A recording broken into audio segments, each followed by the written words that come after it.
네, 지난주는 우리가 고난주일을 시작으로 이제 그 주간에 결국 금요일 날 예수님께서 십자가에 달려 돌아가시게 되는 고난주간으로 보내게 된 한 주였고요.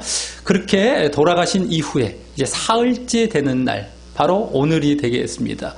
오늘 부활하심으로 우리 부활의 첫 열매가 되신 것입니다. 그래서 나중에 우리가 부활할 것에 대해서 기대하고 더욱 신앙하며 보내게 되는 이러한 부활절이 오늘이 되겠습니다. 그래서 우리가 이 부활절을 맞이해서 예수님의 부활을 축하하고 기념하고 기뻐하는 것도 당연하지만 또한 그와 함께 우리가 부활할 것에 대해서 이제 잘 믿고 소망하는 그러한 부활 신앙을 갖는 것도 아주 중요하다라고 하는 것입니다. 그래야만 또 그 부활 신앙이 결국 예수님에 대한 부활에 대한 믿음도, 예수님의 부활에 대한 그 믿음도 아주 확실히 하는 그러한 것이기 때문입니다. 우리 부활 신앙이라는 것은 결국 우리가 부활할 것에 대해서 이제 믿음을 갖는 것인데, 그것을 오늘 우리가 더욱더욱 견고히 하는 그런 자리로 나아가기를 원하는 것입니다. 예수님의 부활이 결국에는 우리의 죄를 사하시고 결국엔 구원에 들어가게 하실 것에 대한 보증이셨기 때문에 바로 우리의 부활과도 그대로 연결되어 있고, 결국 우리의 부활을 위해서 그와 같이 예수님께서 부활하신 것이었기 때문입니다. 그렇기 때문에 우리 예수님에 대한 부활만 기뻐하고 찬양하는 것이 아니라 결국 우리도 그와 같이 부활할 것이다 라는 믿음을 더욱 견고히 하는 것이 바로 예수님에 대한 그 부활에 대한 그 믿음도 이제 확실히 하는 그러한 이제 믿음이 되는 것입니다. 그래서 오늘 부활절은 그와 같이 우리의 부활에 대한 믿음을 견고히 할 수 있는 그 방법에 대해서 이제 우리가 한번 살펴보려고 하는 것입니다. 특별히 오늘 본문으로 보았던 데살로니가 4장에서 그러한 내용이 가르쳐지고 있는데 그것을 살펴보려고 하는 것이고요. 물론 이제 다른 곳에서도 다른 방법을 말씀하고 있을 수도 있지만, 특별히 오늘 본문을 통하여서 그와 같이 우리 부활 신앙을 견고히 할 수 있는 방법을 찾아보면서 정말 그대로 우리가 실천하는 대로 나아가기를 원하는 것입니다. 우리 데살로니가 전서는 전에 우리 강해 때도 본 적이 있었지만은 오늘은 이제 부활절을 맞이해서 그렇게 부활 신앙에 더 초점을 두고서 오늘 이 본문을 보려고 하는 것입니다. 자, 데살로니가 전서는 총 5장으로 이루어져 있는데 3장까지는 이제 이론 부분이 된다면 이제 4장부터 실천 부분이 됩니다. 바울 서신이 거의 그러하듯이 4장부터 실천 부분이 되는데 오늘 이제 본문도 바로 그 실천 부분인 4장에 나와 있다라고 하는 것이죠. 그래서 이 앞부분에 4장 오늘 13절부터 시작이 되었는데 그 앞부분에는 바로 거룩과 사랑에 대한 실천을 이제 말씀하게 됩니다. 거룩과 사랑, 그것을 잘 실천하라라는 것을 가르치게 되죠. 그러면서 그 이후에 또 오늘 보면 바로 앞부분이 되겠는데 또 여러 가지 부도덕의 문제를 또 데살로니가 교회가 보이고 있었습니다.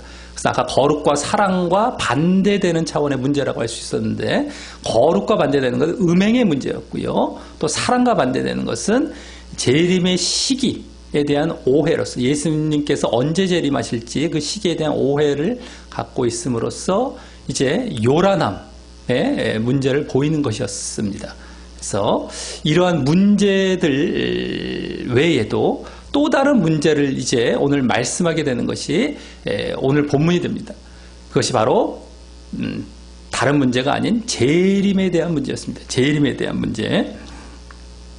그래서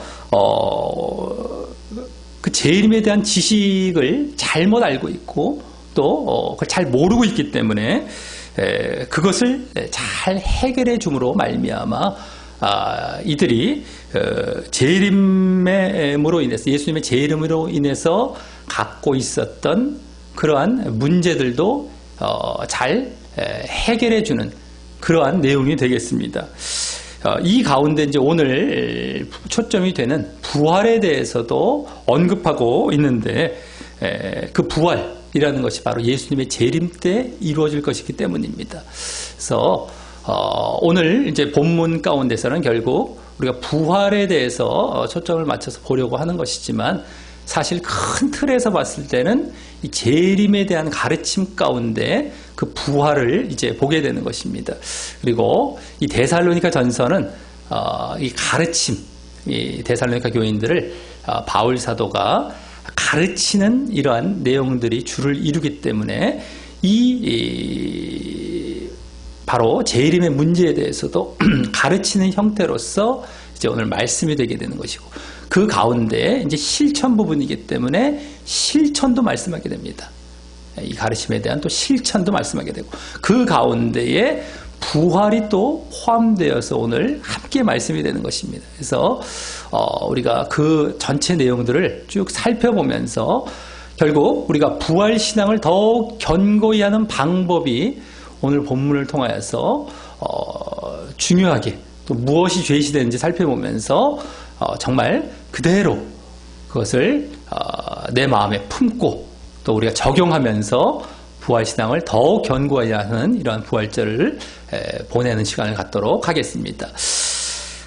먼저 13절, 첫 절인 13절은 형제들아 라면서 이 데살로니가 전서의 새로운 주제를 이제 말하게 되는데요.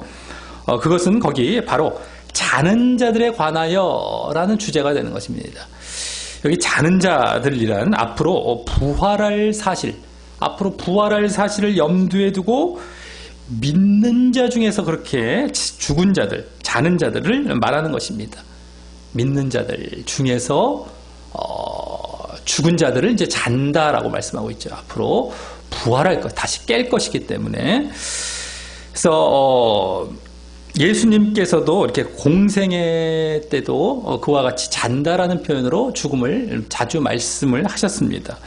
우리가 이 땅에 사는 것이 낮에라고 한다면, 힘써서 일하는 것이라고 한다면 이제 밤에 피곤해서 잠을 자는 것처럼 죽음도 그러한 잠자는 것과 비슷한 형태로 말씀이 되고 있는 것입니다. 우리가 열심히 이 땅을 살아가지만 결국에는 이제 죽게 되는 것, 그건 잠시 또 자게 되는 그러한 모습이 되는 것입니다. 그래서 이 잔다는 말의 또 중요한 의미는 무엇이냐면 그 안에 생명이 있다는 것입니다. 완전히 죽은 것이 아니죠. 생명이 있다는 것입니다. 그래서 믿음 안에 있던 사람들은 죽었다 하더라도 잠시 잠을 자고 깨어나는 것과 같은 것입니다. 나중에 다시 깨어날 것입니다. 잔다라는 것은 아직 죽지 않았고 다시 깰 때가 있다는 것인데 그것과 같다라고 하는 것이죠. 그래서 우리가 매일 자고 일어난다 라는 것이 바로 죽었다 살아나는 것의 하나의 연습과도 같은 모습이 되는 것입니다.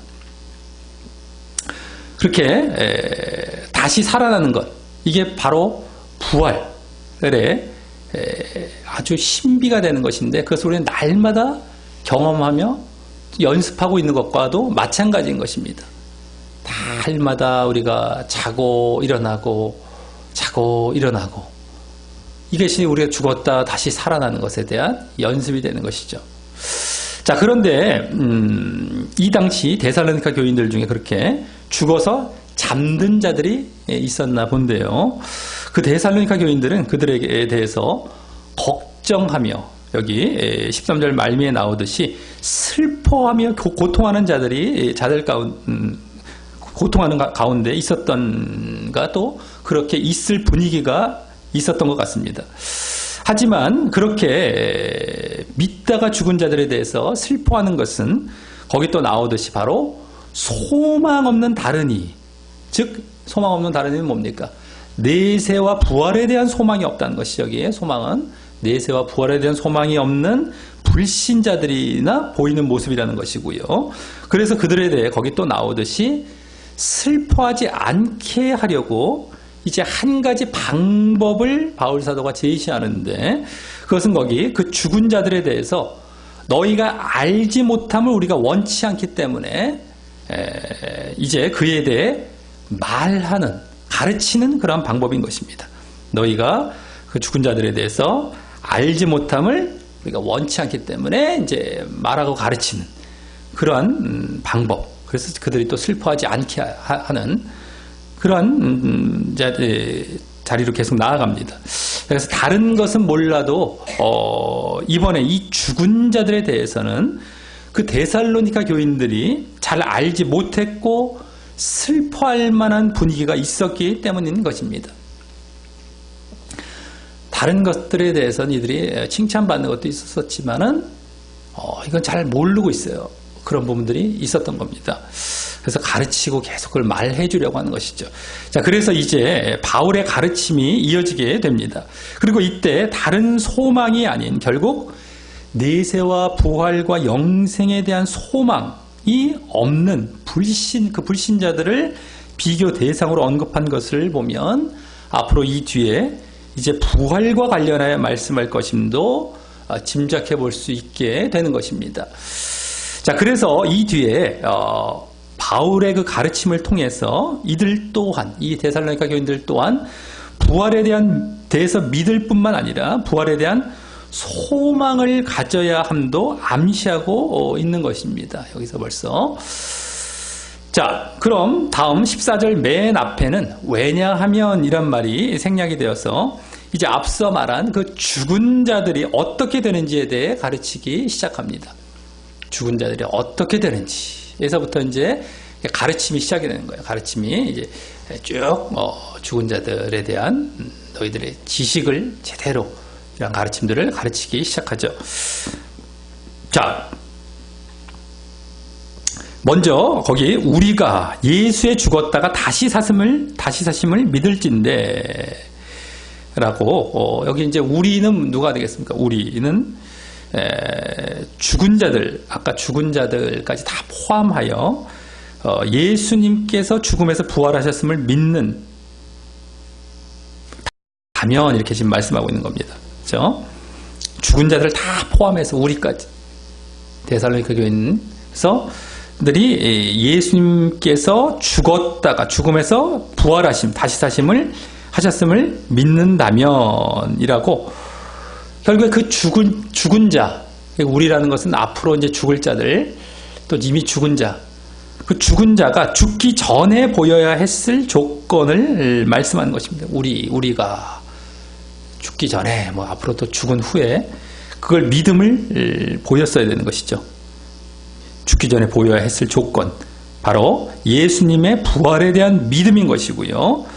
그것은 예수님에 대한 믿음, 우리가 예수님을 믿는다 했을 때 그 믿음에 포함된 중요한 내용인 것입니다. 그렇죠? 여기서 지금 부활에 대한 믿음, 예수님의 부활에 대한 믿음을 말씀하고 있지만 그것은 사실은 우리의 원래 예수님에 대한 믿음의 아주 중요한 내용이죠. 로마서 이제 4장 25절 나오듯이 예수님의 십자가는 죄사함을 위한 것이라면 부활은 칭의를 위한 것이기 때문입니다. 우리를 의롭다 하시기 위해서, 그것은 우리의 죄를 사하시기 위해서 죄와 관련된다면 부활은 의와 관련된 건 의, 구원이죠. 구원. 이제 죄사함, 십자가는 죄사함이라면 부활은 그로 말미암아 이제 죄가 다 갚아졌기 때문에 이제 의로 들어가는 겁니다. 의, 칭의. 그것이 그 칭의를 위한 것, 그렇게 십자가 부활에 대한 것에 예수님에 대한 믿음의 가장 기초이기 때문입니다. 그 사실을 우리가 예수님에 대해서 믿을 때 빠뜨리면 제대로 믿고 있는 것이 아니죠. 아주 기초입니다. 그래서 너희들이 부활에 대해서 믿을진데 믿는다면 이렇게 지금 그게 조건입니다. 앞으로 죽은 자가 죽기 전에 보여야 할 모습으로서. 자, 그런 예수님의 부활에 대한 믿음이 있을 때 그 다음 이와 같이라는 말이 원래 의미하듯이 바로 이런 방식으로, 즉 예수님의 부활의 방식으로라는 것이죠. 이와 같이라는 것은.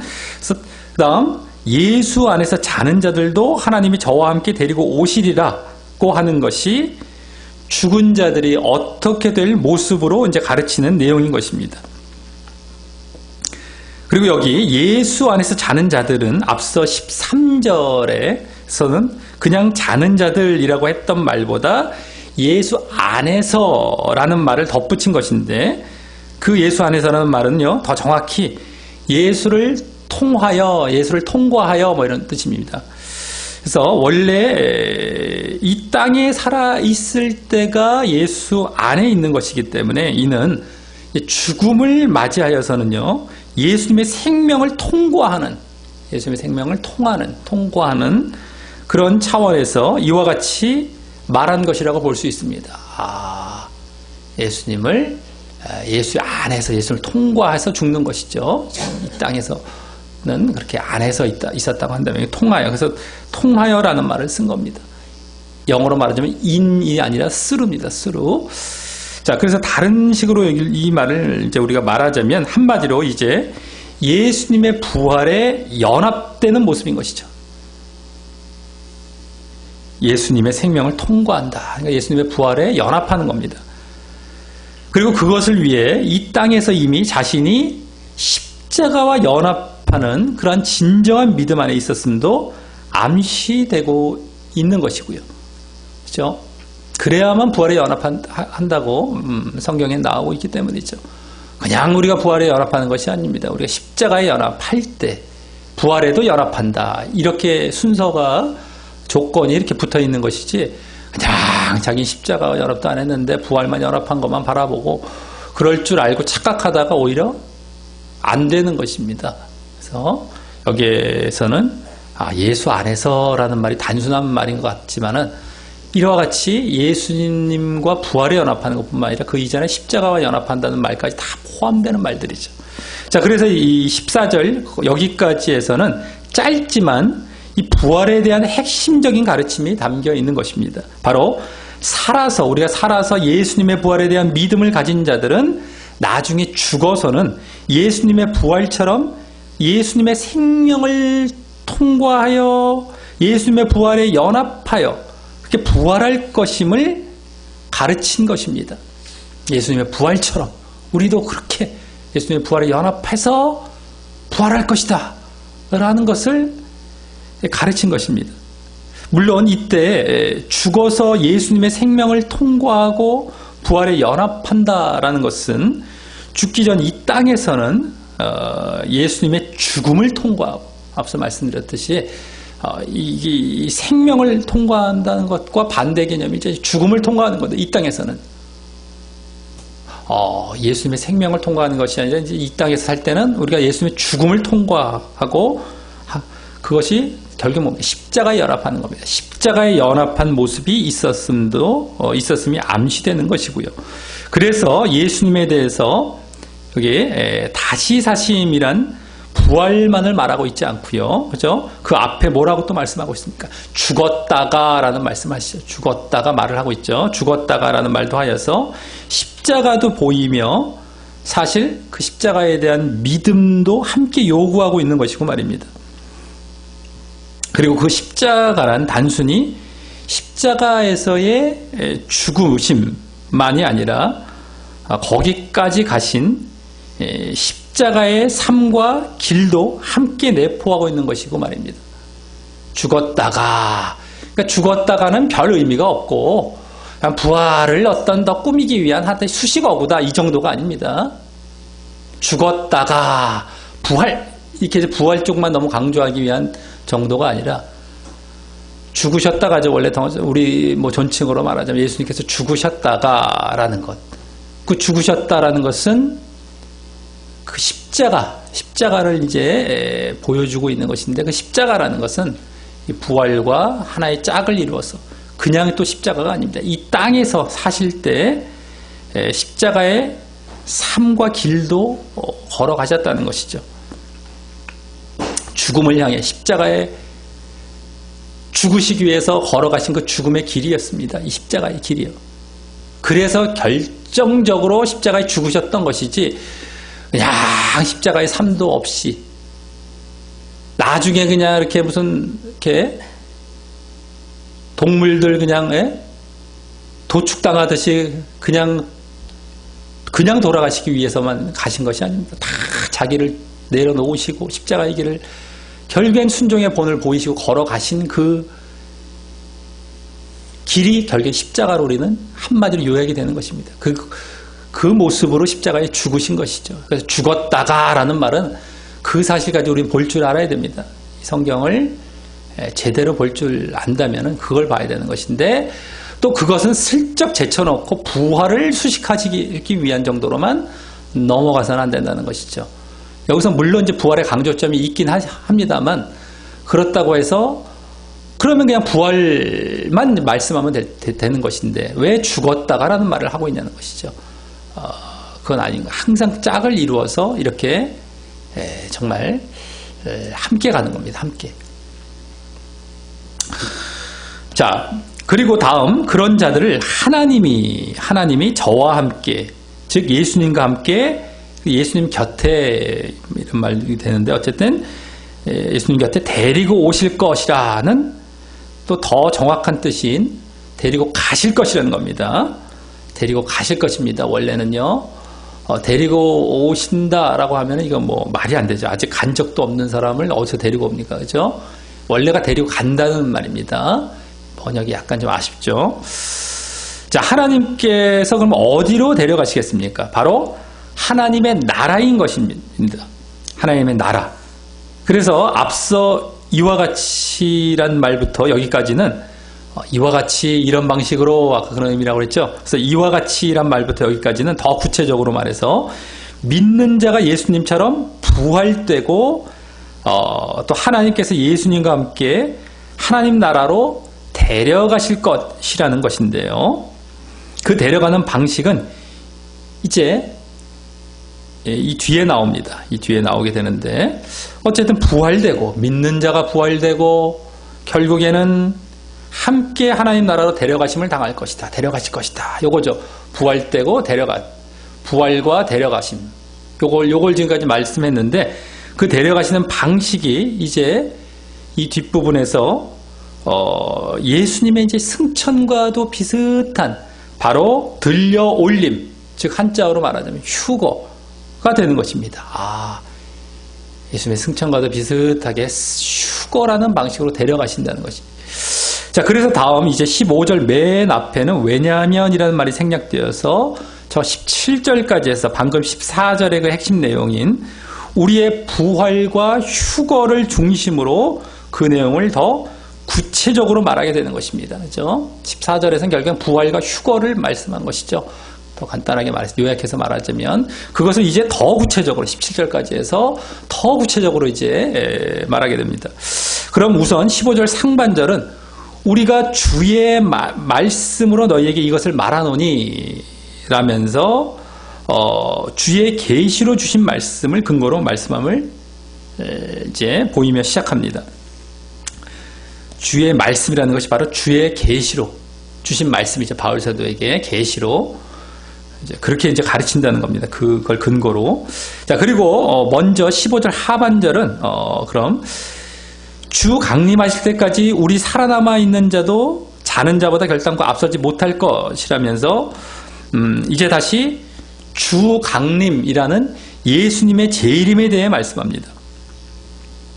예수님의 재림. 여기 드디어 이제 재림에 대해서 본격적으로 나오게 됐죠. 이 말씀은 우리의 데려감, 즉 휴거는 예수님의 재림 때 있게 됨을 보이는 것인데요.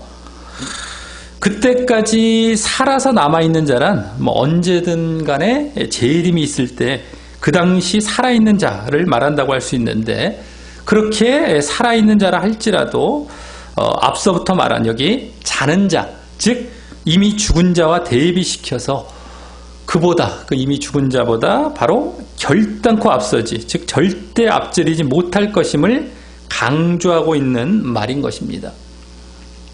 이미 죽은 자가 먼저 데려감을 당할 것이다. 휴거를 당할 것이다 하는 것이죠. 자, 그럼 무엇을 앞드린단 말일까요? 무엇을?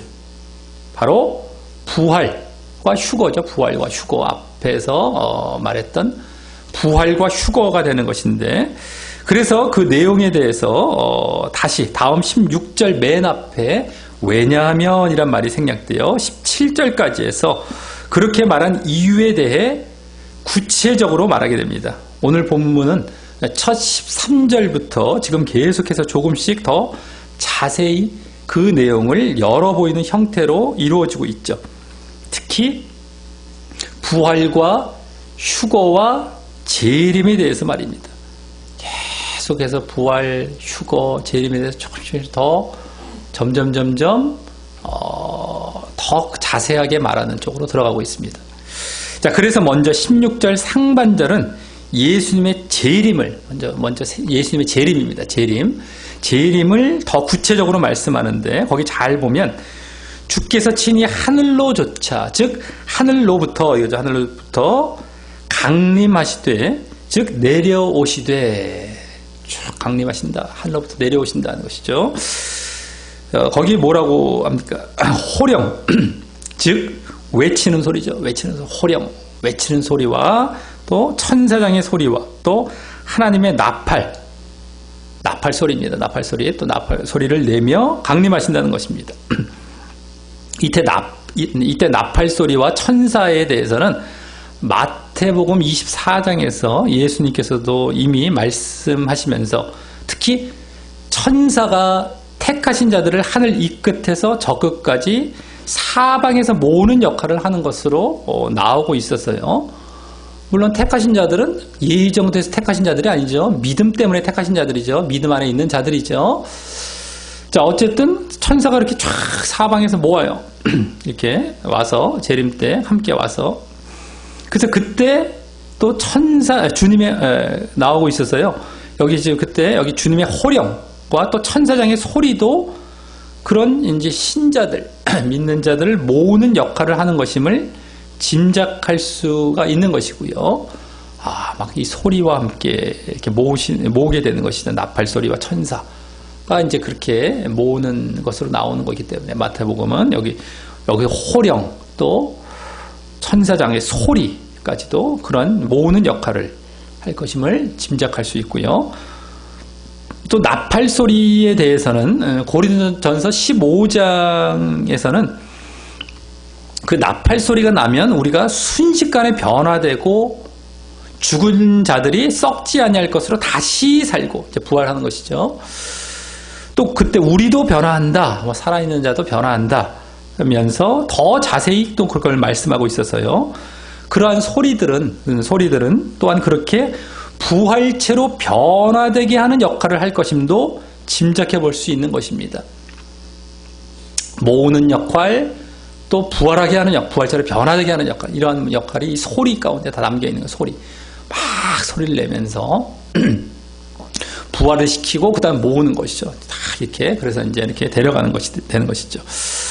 자, 그래서 주님의 호령과 여기 천사장의 소리와 하나님의 나팔 소리는 바로 데려감, 즉 휴거와 또 부활을 일으키는 신호 내지 이제 기능을 또 하게 되는 것인데, 부활하게 하는 어떤 기능까지도 포함이 될 수 있죠. 막 신호도 하면서 그 다음에 데려가시기 위한 그런 소리입니다. 그래서 다음 16절 하반절부터 17절 상반절에서는 그 부활과 휴거에 대해 이제 본격적으로 또 말씀합니다. 가르칩니다. 지금은 재림에 대해서 더 초점이 있었다면 이 뒷부분은 이제 16절 하반절부터는 17절 상반절까지 해서 부활과 휴거, 재림 쪽이었고 부활과 휴거입니다. 아까는 예수님의 재림이었고, 자, 그래서 먼저 16절 하반절은 죽은 자들이 먼저 일어나는 이 죽은 자들의 우선된 부활을 말합니다. 죽은 자들의 부활 중에서도, 자, 물론 그 죽은 자들이란 말 앞에 그리스도 안에서라는 말이 붙어 있어서 그들이 그리스도에 대한 믿음 안에 있었던 자들임을 다시금 확인해 주고 있고요. 앞서 14절에서 그 말이 예수를 통과하여 라는 말로서 예수님 곁에 붙음, 예수님과 부활에 연합했음의 의미였지만 여기서는 죽기 전에 그 사람의 믿음을 보여주는 것이기에 원어로도 그냥 안에서, 영어로 말하면 in입니다. in, 아까는 through였고 여기는 in입니다. 안에서라는 말을 그대로 써서 말입니다. 그대로 그 믿음 안에 있었다라는 것입니다. 이 땅에서 그렇게 그리스도를 잘 믿고 있는 믿음 안에 있었던 자들이 그와 같이 부활할 것이다. 그러다가 죽은 자들이 이제 부활할 것이다 라는 것이죠. 자, 그리고 여기 일어난다라는 말은 앞서 말씀드린 고린도전서 15장을 또 참고해 보면 순식간에 부활체로 변화되는 것을 나타내는 것이지만 일어난다, 확 그냥 호련히 막 부활 확 하는 겁니다. 그것이지만 그와 함께 그렇게 일으켜지는 이유를 생각해 볼 때나 또 이 말의 원어의 의미에서는 떠나다, 여행을 준비하다는 의미가 함께 있는 것을 보면은 그 부활 이후 이제 하늘로 데려감을, 떠나는 것이죠. 쫙 여행을 준비하고 막 떠나는 거예요. 그냥 막 일으켜졌다가 이게 부활이고 그 다음에 떠나는 거예요. 이건 데려감이죠. 데려감. 그래서 하늘로, 부활 이후 이제 하늘로 데려감을 입는 휴거도 함께 의미하기 위한 말이라고 할 수 있습니다. 그래서 이 일어난다라는 말은 부활과 휴거를 함께, 부활도 죽은 자들이 일으켜지는 거 아니겠습니까? 그럼 하늘로 올라가는 거, 이거 다 일어난다는 말로 다 포함해서 이제 말한 것이라고 볼 수 있는 것이죠. 그러면서 여기서의 강조점은 그러한 부활과 휴거가 죽은 신자에게 먼저 일어날 것이라는 것을 말하고 있다는 것이죠. 죽은 자들에게 먼저 일어나는 겁니다. 죽은 자들. 그래서 다음 17절 상반절은 그 후에라고 말하면서 우리 살아남은 자도, 살아남았다는 건 살아서 남은 자라는 겁니다. 살아서 남아있는 자 라고 하며 이제는 그 당시나 언제든 예수님의 재림 때 죽지 않고 살아있었던 자에 대해서 말하기를 저희, 즉 그 죽은 신자들이죠. 죽은 신자들과 함께 구름 속으로 끌어올려 공중에서 주를 영접하게 하시리니 라고 하여 여기서 이제 드디어 하나님께 데려감을 당하는 모습을 하늘로 잡아채서 끌려 올라가는, 들려 올라가는 이런 한자어로 일명 휴거의 모습입니다. 휴거의 모습으로 더 자세히 말을 합니다. 올라간다라는 것은 들려, 들려서 올라간다. 거수하세요. 뭐 손을 드세요. 든다. 뭐 휴대한다. 든다. 뭐 이런 거 있잖아요. 들려 올라가는 거야. 들려 올라가. 네? 그래서 더 여기서는 직접적으로 말씀하고 더 자세히 말하고 있죠. 구름 속으로 끌어올려 그러죠. 끌어올려. 그래서 이게 휴거죠. 한자어로서 그냥 끌어올림 당한다, 데려감 당한다 이렇게 말하면 돼. 너무 기니까 우리는 짧게 휴거라고 이제 한자로 보통 더 말을 하게 되는 것이죠. 자, 그래서 여기서는 앞서 16절 하반절과는 달리 이제 부활보다는 여기 17절 상반절은 휴거에 더 초점을 두어 말을 했지만 아까 부활, 여기 휴거.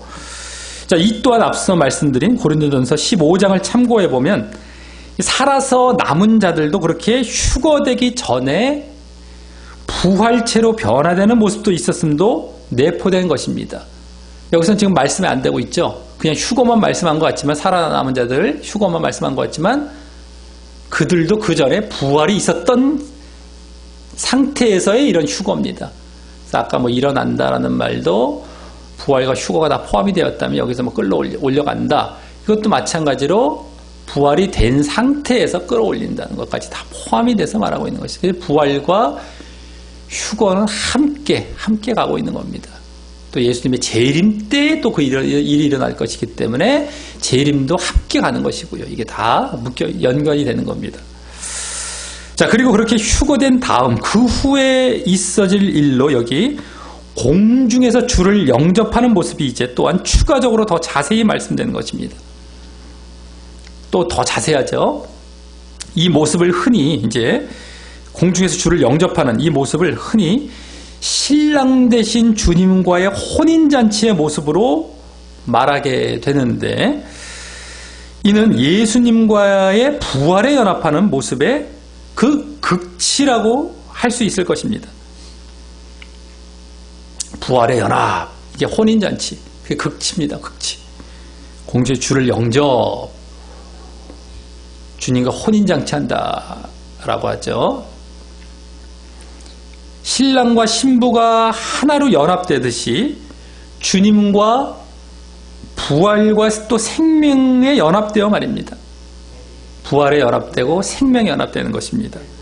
자, 그래서 이제 17절 하반절은 그리하여라는 말과 함께 우리가 항상 주와 함께 있으리라 라고 하고 있는 것입니다. 그렇죠?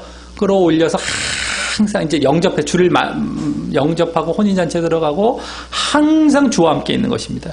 여기 함께라는 말은 14절에 나온 함께라는 말과 동일한 말로 곁에 밀접하게 라는 말로 주님과의 교제를 나타내는 말인데, 주님과의 교제입니다. 함께. 그런 말인데, 앞서 14절은 휴거 차원에서 말씀한 것이라면 함께 들려올린다. 이 휴거 차원에서 말씀한 것이라면 이제는 그 이후로도 영원히 그와 같이 주님 곁에서 교제하며 함께하게 될 것임을 보이는 것입니다. 그리고 이 모습이 바로 하나님 나라에서 영원히 하나님과 예수님과 교제하며 살아가는 구원과 천국과 영생의 최종적인 모습인 것입니다. 영원히 함께해서 영원히 살아가는 것, 영원히 항상 주와 함께하는 그 구원과 천국과 영생의 최종적인 모습이죠. 자, 그래서 14절부터 여기까지가 13절에서 말한 죽은 자들이 어떻게 되는지에 대해 가르친 내용이 되는데요. 그것은 요약하자면 예수님의 재림 때, 재림이 먼저 말씀되었죠. 예수님의 재림 때 죽은 신자들을 우선으로 하여 산 신자들까지 새로운 몸으로 부활입니다. 부활. 이번엔 그 다음에 또 휴거가 되고, 이번엔 휴거. 또 그 다음에 하나님 나라에서 주님과 영원히 교제하게 된다라는 것입니다. 영생이라고 할 수 있죠. 영원한 생명을 얻고 교제하는 겁니다. 재림과 부활과 휴거와 영생이 되는 것이죠. 이걸 쭉 말씀한 겁니다. 이걸 가르친 겁니다. 죽은 자들이 어떻게 되는지, 이것에 대해서 앞으로 어떻게 되는지 이걸 가르친 겁니다. 자, 그래서 물론 이제 믿다 죽은 자들이죠. 자, 그래서 마지막 18절에서는 그러므로 이 여러 말로 서로 위로하라 라고 합니다. 여기 이 여러 말이란, 더 정확히 말해서 저 15절에서 말한 주의 말씀이죠. 주의 말씀. 주님께로부터 계시되어서 받은 말씀. 이 가르친 내용입니다.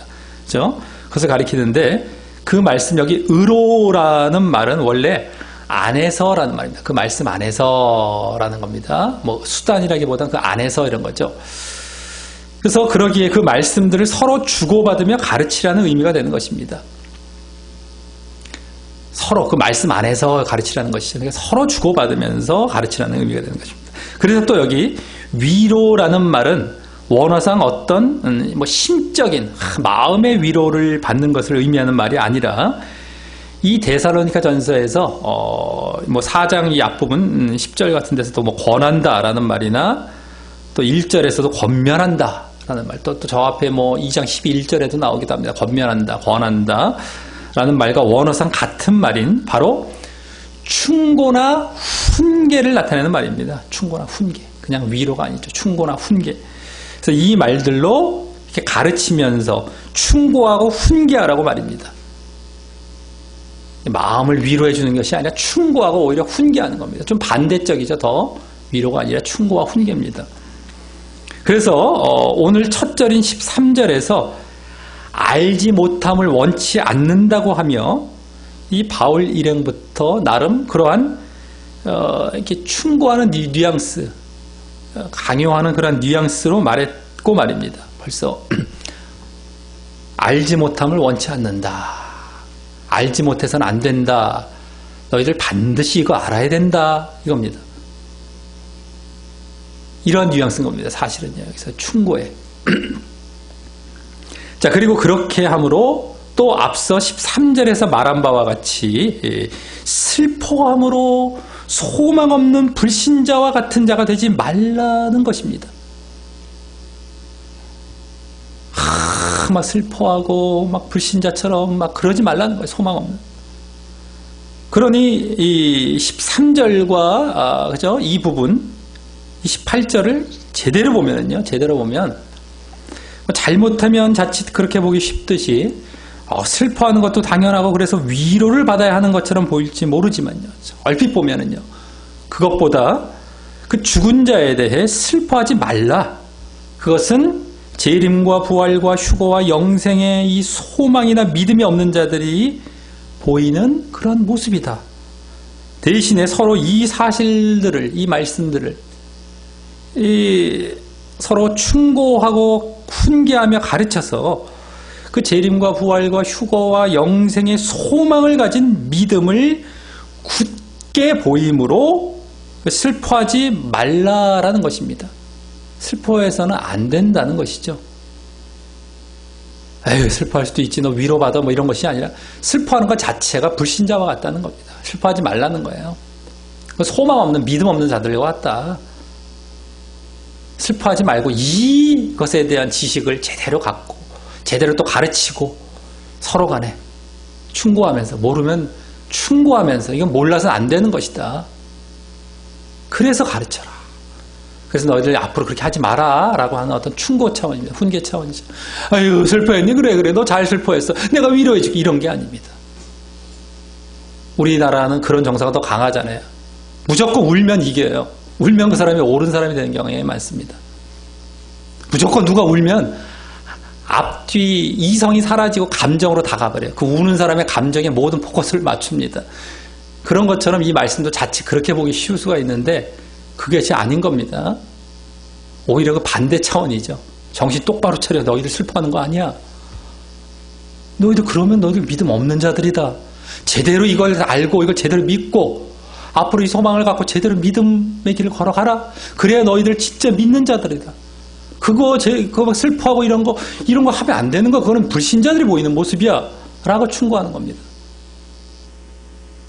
네, 막 우리 식으로 말하자면 슬퍼했니? 그래, 네가 다 옳다. 너에다 맞춰서 내가 위로하마. 이런 것이 아니었던 겁니다. 착각하지 마십시오. 착각하지 마십시오.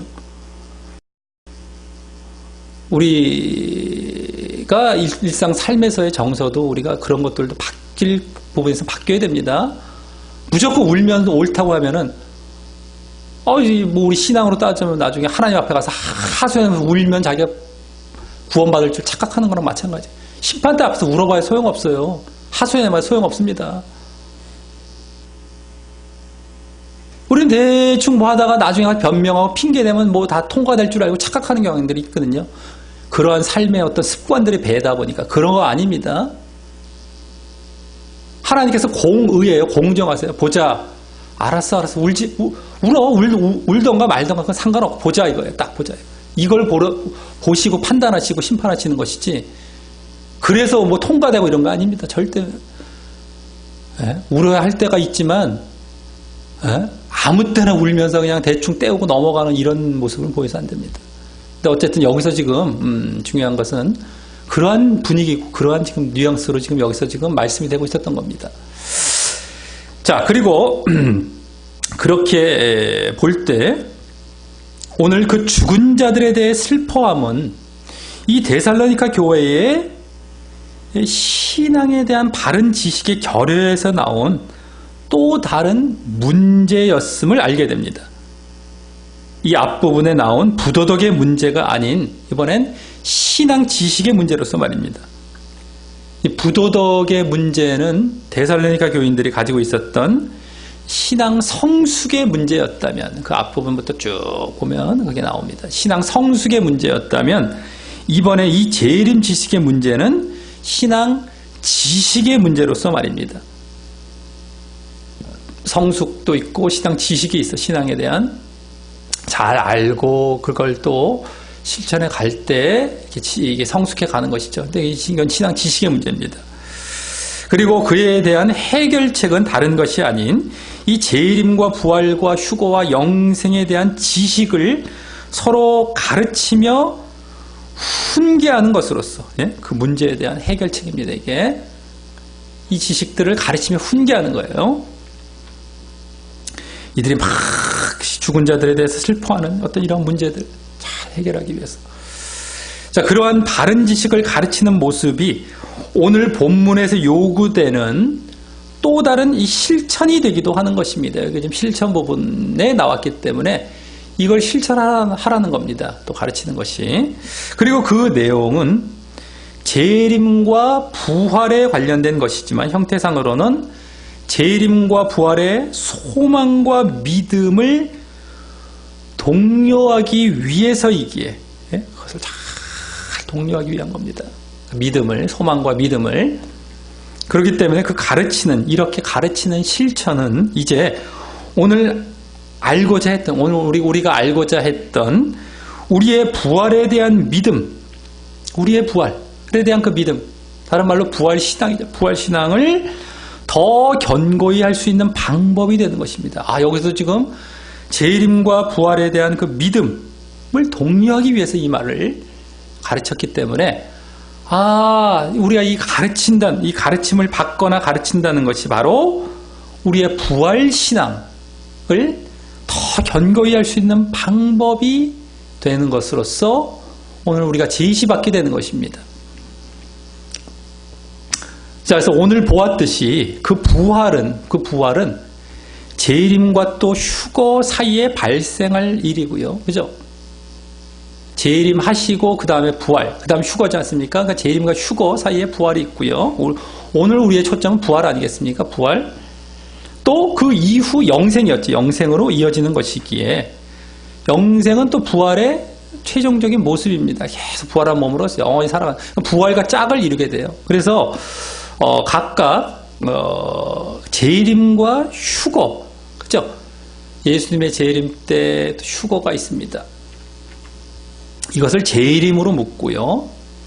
또 부활과 영생을 아예 부활로 묶는다면 우리는 오늘 그 부활에 대해 특별히 예수님의 재림과 불가분의 관계를 갖고 있음을 확인하면서 재림하시고 휴거하시는 이것, 오셔서 데려가시는 이게 다 하나로 묶여지는 거예요.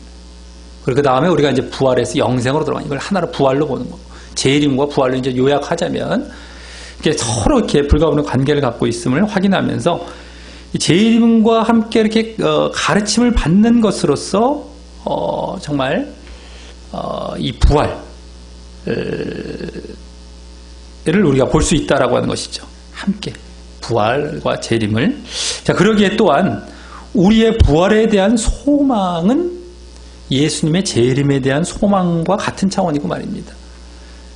우리가 재림에 대한 약속을 지금 기다리며 소망하며 믿고 기다리며 소망하고 있죠. 우리 부활에 대해서도 소망하지 않습니까? 같은 차원이에요. 같은 차원 사실.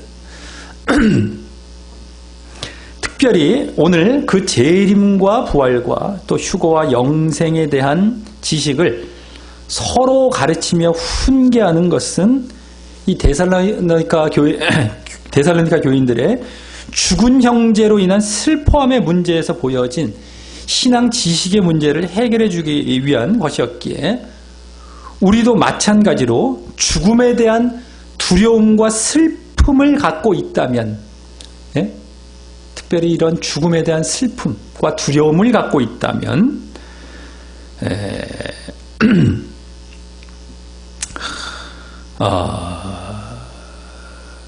그것은 부활신앙이 없기 때문이고요.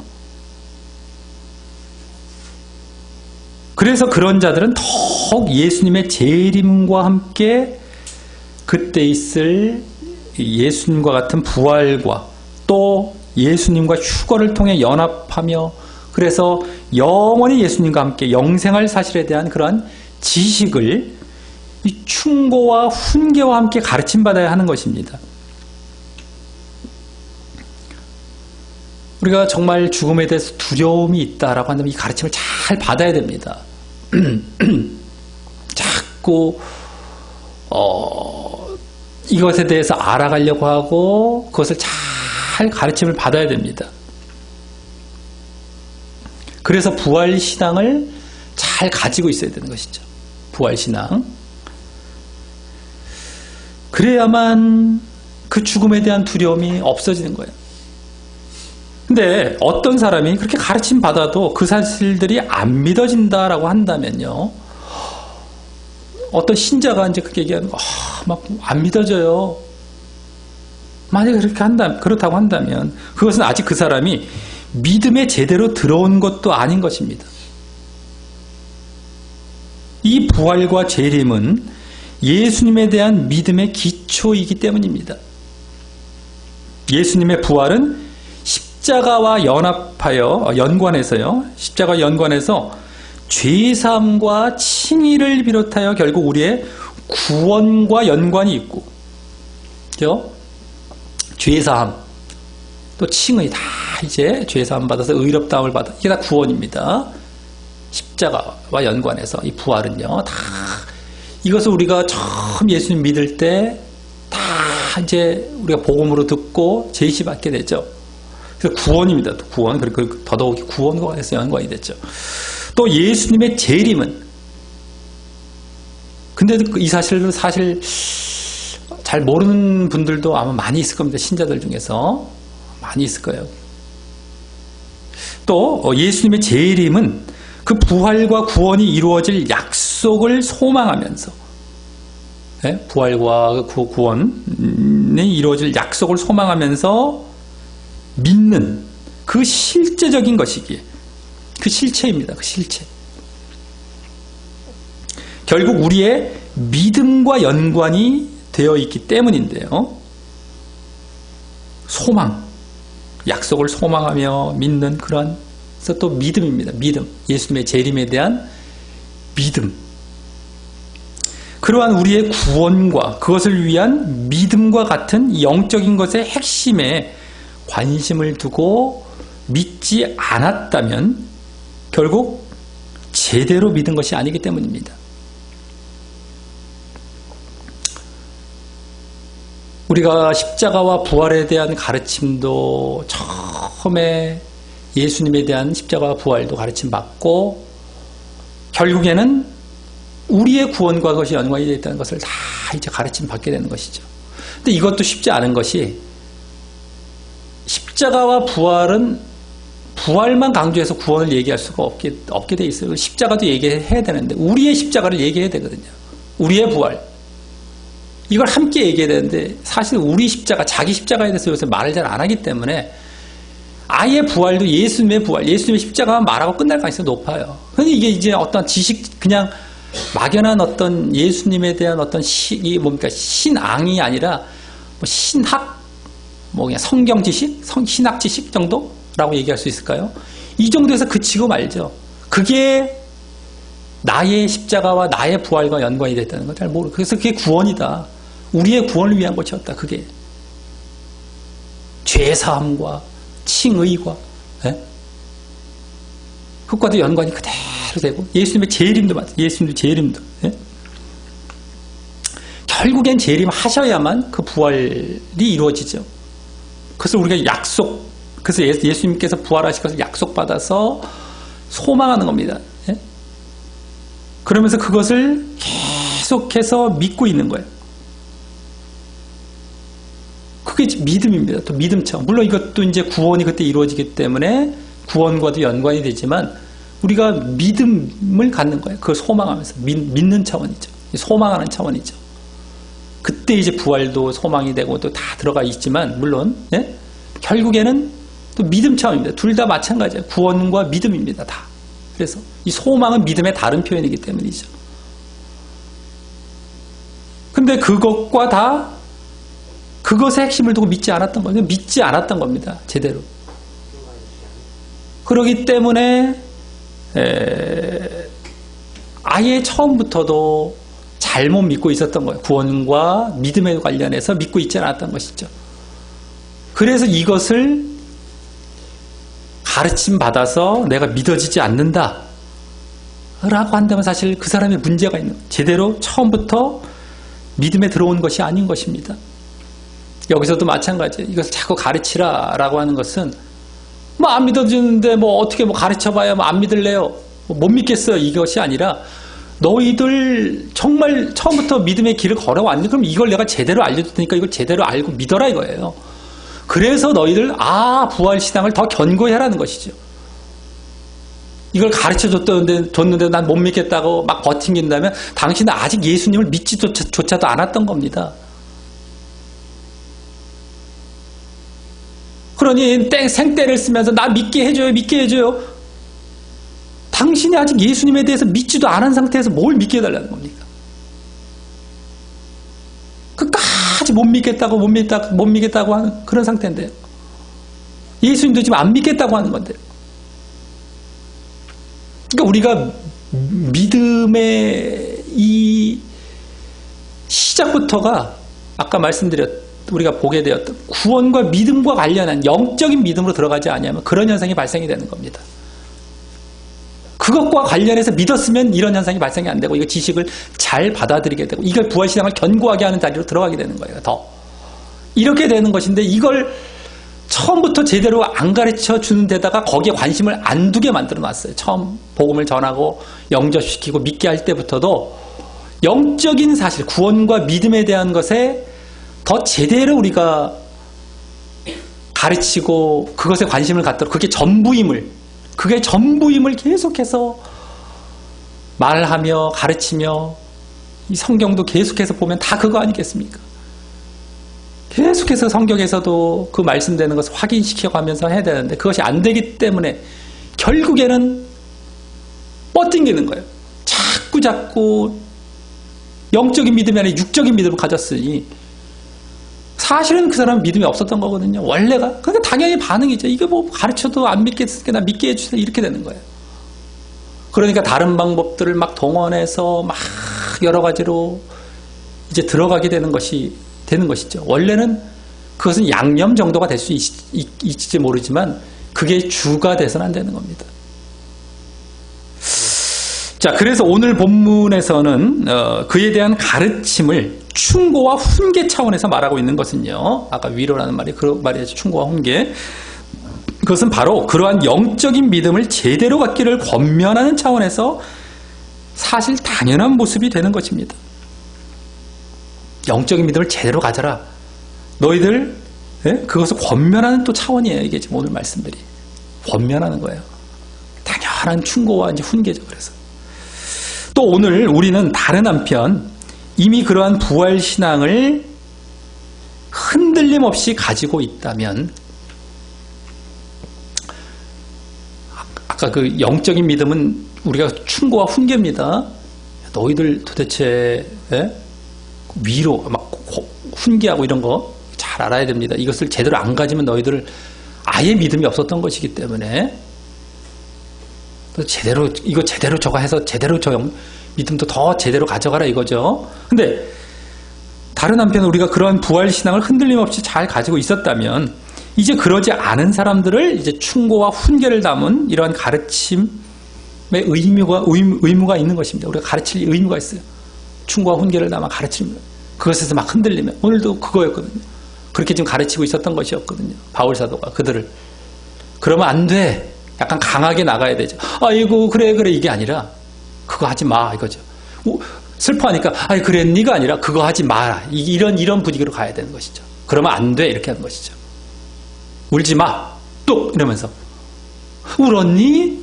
더 울어 위로 이런 게 아니라 말이죠. 큰일 나는 겁니다. 슬퍼할 지금 자리들이 아니거든요. 이 믿음 자체가 벌써 지금 엉터리라는 것이죠. 그래서 우리가 그러지 않은 자들에게 이렇게 충고와 훈계를 담은 가르침을 베풀어야 되는 것이에요. 성경을 보면은 막 이렇게 오냐 하면서 가르치는 내용이 사실 없습니다. 예수님도 그러하셨고요. 나중에 성경에 대해서 말씀할 때 어떻게 나옵니까? 디모데서에서 바르게 함과 책망과 의로 교육함, 이런 걸 말씀하죠. 다 세워주고 바르게 하고 책망하고, 예? 잘못했으니까 바르게 하는 거예요. 의로 교육함, 죄가 아니라 의로, 그가 자꾸 이쪽으로 들어가요. 자꾸 이 성경의 가르침이나 우리가 이 말씀을 가르친다는 것은 훈계 차원, 충고 차원이 더 큰 거예요. 사실은요.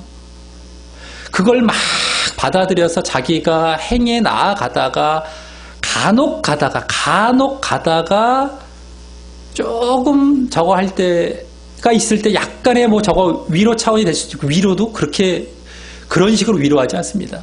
만약에 넘어졌어요. 그럼 너 잘 넘어졌다. 한 번 넘어질 수도, 이런 차원이 아니에요. 빨리 일어나, 이런 차원이죠. 빨리 일어나 이거예요. 우리 인간 같으면 그렇죠. 인간 같으면 그렇죠.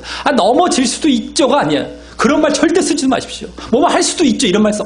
아예 배제시켜버리십시오. 그러면 안 되는 거야. 단 한 번이라도 이거예요. 인간적으로 보면 잔인해 보인다고 할지 모르지만 그게 잔인한 것이 아닙니다. 그것이 사랑이에요. 너 넘어졌다가 어떡하려고? 너 넘어졌다가 계속 넘어지려고 그래. 영적인 것이 얼마나 무서운 건데요. 그걸 아시기 때문에 절대 그래서 안 돼. 잡았다가 일으키는 겁니다. 착각을 하지 마십시오. 착각. 인간적으로, 육신적으로 보면 안 돼요. 그 엘리야가 그렇게 750명의 선지자와 우상 선지자와 싸우고 그냥 나중에 지쳐갖고 도망갔을 때 하나님께서 찾아오셔서 결국에는 그를 너무 위로만 해주신 게 아니야. 정신 똑바로 차려라. 정신 똑바로 차려라. 그래서 또 사명을 맡기시는데 나중에 엘리사에게까지도 이제 그게 이제 이어져 가버린, 후계자를 세워버리시잖아요. 아예. 그러면 안 된다. 그러면 안 된다. 그러면 안 된다. 그렇게 열심히 하고 하나님 편에 섰던 자인데도 그 한 번 삐끗하려고 그러는 걸 절대 하나님께서는 그냥 또 그거 용납해 주지 않습니다. 왜요? 그를 위해서. 그게 옳은 모습이 아니니까, 단 한 번이라도요. 그랬다간 그가 잘못되는 것이니까. 그를 위해서 바로 세우는 거예요. 그러면 안 돼 이러면서. 그럼 그도 바른 사람이라면 아차 이러면서 깨어나죠. 빨리빨리 깨어나죠. 이게 탁탁탁 맞아 가야 되는 것이지, 안 돼 이랬을 때 뭐 한 번 받고 그래요 이런 이 사람은 벌써 큰일 날 사람입니다. 보통 문제가 아니에요. 이 사람은 벌써 넘어지려고 준비하고 있는 사람이에요. 한 번이 아니라 두 번, 세 번으로 갈 사람이에요. 벌써. 그거 잘 알아들어야 됩니다. 우리는 흔히 신앙에 있어서 그런, 지금 육신에서도 사실 그러면 안 되지 않습니까? 육신으로 살아갈 때에도 우리가 감정적으로 이렇게 하면 안 되고 앞뒤를 분간해 가면서 아닌 건 아닌 것이거든요. 그런데도 인간적으로는 막 우리는 또 그런, 우리나라 사람들이 좀 감정이 강해요. 아직까지는 그런 분별을 잘 못해요. 이성보다는 감정이 강한 나라입니다. 그러다 더 그런 분위기가 이제 또 심해지다 보면 문제는 뭐냐면, 삶 속에서 이렇게 넘어간다고 할 수 있을지 모르겠는데 신앙에 그런 게 들어와 버리면 골치 아프다는 거예요. 곤란하다는 거예요. 이것도 잘 아시길 바라겠고요.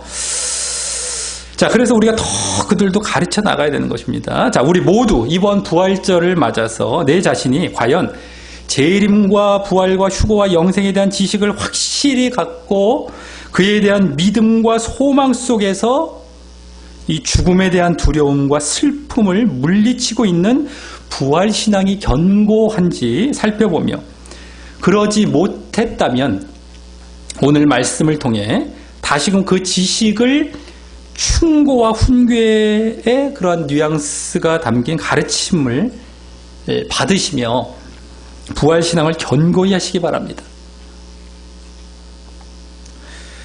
그리고 또 그러므로 영적인 믿음으로 더욱 들어가게 되므로, 영적인 믿음으로 결국엔 들어가는 것이죠. 그게.